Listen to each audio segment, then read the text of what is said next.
Chef Greg, he's our chef for our kitchen, and Jim Redding, who's a parent and also our environmental science teacher, also does organic garden and greenhouse and so forth at our school.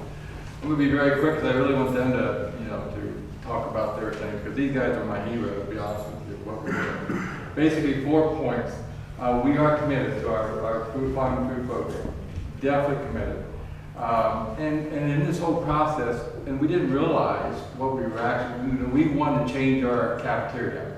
I started at Granville 18 years ago, high school principal, there for 15 years, the last 2 years as director of business. When I started at Granville, we had no kitchen.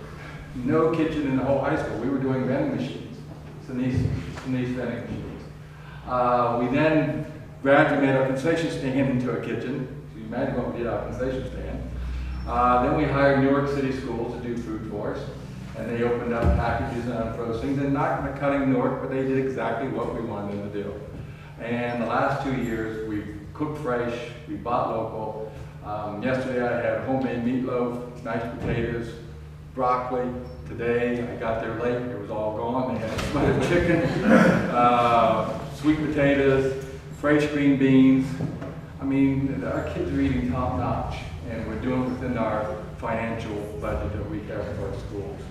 So we're committed, and it's been a great public relations because of all the positive things going out from buying local. We believe in paying the farmers fairly. I think that point was made, and we went to the farmers and we said, this is the price we're going to pay. If that's not good enough, let us know. And we've worked with those people. Hasn't been working. The last year when Newark was there, we were feeding 22% of our kids.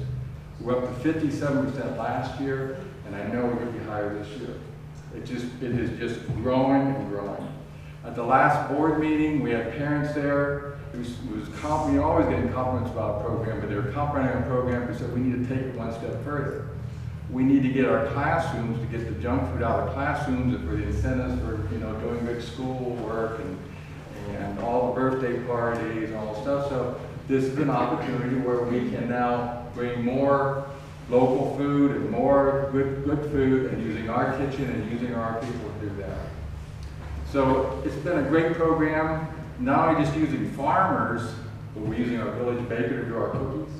We got a dentistry professor making granola for us. We have a local tea lady that brings in our green teas. We even talked to a sushi lady who's making sushi. We haven't got that worked out yet. We're trying. And so we have a whole group of people that's doing this for us. Chef's been wonderful, and I'll let him talk about his experience and how it's working here as far as cooking the food and so forth. Well, I'm Jim Gray from ABI Fresh, so I know John Marsh and everything. And when we went into the program, like, it was packages. We stocked the packages. A lot of people now, a lot of other school directors don't like me. The reason why they don't like me is because I proved that it can be done. They asked me how I do it. I didn't know I couldn't do it, so that's why we do it. That's why we're succeeding at it. I mean, everyone says, oh, you can't, labor's too high. No, it's not really a labor issue, it's a health issue. I mean, the counts going up is just one point. I mean, I'm sorry, the first couple weeks I was there, I said, oh, that's way too much broccoli, we'll never use that. No, I was scrambling to get more broccoli. I mean, the kids eat the fresh foods if they're there.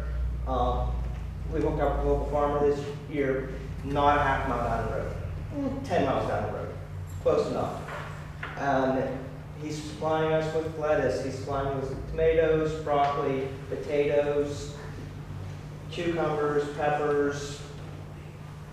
So I mean, we're doing a local on that end. We just found some beef farmer that's going to get us grass-fed beef starting in October, I believe is his initial startup date. 5,000 pounds. So we're even going on the meat side. We're not just sticking with produce. We're stepping beyond that one even. The sushi lady price point is just a little bit right now. We'll work on that one. Jim, his students, the greatest thing is they'll come in from the garden, and they come in right at lunch with the baskets, and they want, I think they do it on purpose. Intentionally. They do it, they come in and they're just so proud, and it goes from the sink rinsed and the lettuce is right out there. It's just like, it's feeding their energy, it's feeding the students because they're knowing where the product's actually coming from. Jim, you can probably elaborate more on. As Chuck mentioned, I teach environmental science at the high school, and about 6-7 years ago, we were talking about agriculture and feeding the world as part of my class, and talking about the merits of sustainable agriculture. And one of the students said, how do we do this, and can we do this? And I said, well, we're doing it all over the place. And they said, no, can we do this? So we spent a couple days talking about it, and they had some unbelievable ideas and some plans, and it was one of the most exciting 2 days of the teacher I've ever had. At the end of it, I said, okay, but this is going to cost us some money, so there's a roadblock there. And they said, how do we get money? And I said, you could write a grant. So they wrote grants, and they sent, and they made it happen. And from the very beginning, the garden stuff at Granville has been completely student-driven from beginning to end. Right now, we have 30-some raised beds. We just finished our greenhouse.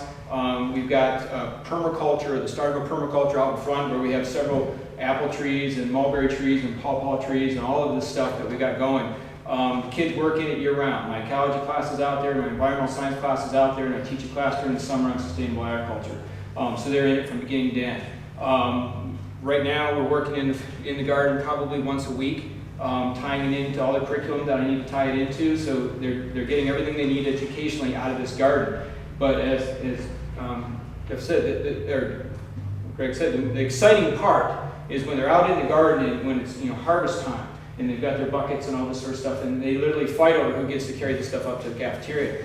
And at the very beginning, 7 years ago, their goal was to eat this stuff. It wasn't just to grow it, it was to eat it. They wanted it in their cafeteria. And through a lot of the things that Mr. Dilbone has made happen, that became possible, because 5 years ago, they wouldn't have been possible. They would have looked at it and it didn't come out of a box, we can't eat this.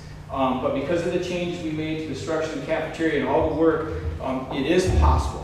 And then, so they take this up there, and they're greeted with such enthusiasm for the food that they grew. They come back and they're all excited, and I said, did they like it? Oh yeah, they loved it. They said it was great, and so they're pumped up about it, and they want to go and they want to eat this stuff. And it's funny to kind of watch them go through the cafeteria, because then they'll come back to me and say, hey, this was out and that was out, and they know what's there, and they're telling people about it, and it just builds. And it's truly exciting to see these kids take it from, we start the seeds in the classroom, to planting it in the ground, to harvesting it, to taking it to the cafeteria, sitting down and dining on it at the lunchroom table. As Chuck said, with the increased consumption and the number of people that are buying lunches, my daughter is a student at the high school, or at the middle school now, and one of her comments was, that more people are buying lunches. And she's actually, from the age of 3, declared herself a vegetarian, so she's got other issues. But she says, Dad, I went to buy lunches. The food looks good. I think I can find some stuff there that I like to eat. And so we were talking about it a little bit, and her one comment was, not only were more people buying lunches, but they were throwing away less food. And to me, that's huge. It's not, you're not opening it up and this isn't good at pitching it. I mean, they're actually eating it and enjoying it. And so the proportions are right. They're not worried about the cost. I mean, it's been tremendously successful. And it builds from there. I've got many students now that, as part of being in this program, they've gone on into the area of environmental science or agriculture. I had one student, we were kind of talking about this on the way up, that he was a senior looking for a summer job. Sat through my class, and after we discussed this idea of how this can happen and the fact that he actually did it in the garden, came up and said, could this be a summer job for me? And I said, well, when we sat down and we took a little time, and he actually went in his backyard, talked to his mom and dad, and he plowed up half an acre and planted crops and sold it at the farmer's market all summer long. So he took it one step further and turned it into an actual, a career choice for him. Now, whether he'll stick with that, I don't know, but it was definitely an experience that he'll never forget. And I think the changes that we're talking about here and the things that we're doing at Granville and the things that I know they're doing at Kenyon, it's an amazing program over there. These are changing these kids' perspective of where food comes from. They're eating with purpose, and that's incredibly exciting. Three quick little tidbit stories to kind of tell us about what we're doing. First day we served last year, I don't know if Chef remembers this, But you know, in school, you always worry, well, it would take too much of it or whatever and so forth. So we have fresh vegetable bars and stuff like that, where once they get all their main entrees, they go over and start putting stuff. The chef came and said, Chuck, they're taking too much. I said, isn't that a great thing? You know, all the vegetables, I said, leave them alone, let them take it, you know, we'll pay for it. Second one, I always eat lunch there because it's great. And two, I always usually eat with maintenance people because I want to meet with them, we talk about work orders and stuff. And so I noticed last year a couple of the guys were getting broccoli and they were putting it over in the microwave. There's still a microwave there for a kid to bring the food in. So I'm wondering what's going on. I said, guys, why is it cold? And he says, oh no, it's too crunchy. Because they're used to getting, you know what I'm saying? So you come eat vegetables at our place, I mean, they crunch. They aren't, the green beans I had were just beautiful green. They aren't the real slushy jalapeno, you know what I'm saying? They're good. And the third one's kind of a sad one. So I get called all the time from, as the chef said, we get from food schools, schools all the time call us, and I've talked to a lot of different people, and it's kind of a sad situation a little bit to talk to people because you aren't the most popular person in the world. They're being forced to go to these meetings and listen to how they might do these things. They don't want to do it, they don't know how to do it, and so forth. Well, I got a call from a pretty large school district right outside Columbus. And it was the head of it was a lady, head of their cafeteria. She said, yeah, I was told to call you. I knew it was going to go well. And I said, she said, well, do you follow the school lunch program in Ohio? I said, yeah, you know, all this kind of mundane questions. She says, you know, she said, I've been selling all my cafeteria kitchen equipment. I said, you have been? I said, because we're looking to buy one. We had to get another oven because we had to cook some more. She says, yeah, but they aren't going to let me do it anymore because I got to start cooking. So you can see what's happening in our schools. They're actually trying to make their money for their cafeteria by selling their equipment. It's kind of a sad thing because you don't need to have it. Open up and on free stuff, you don't need much kitchen equipment. Thank you very much.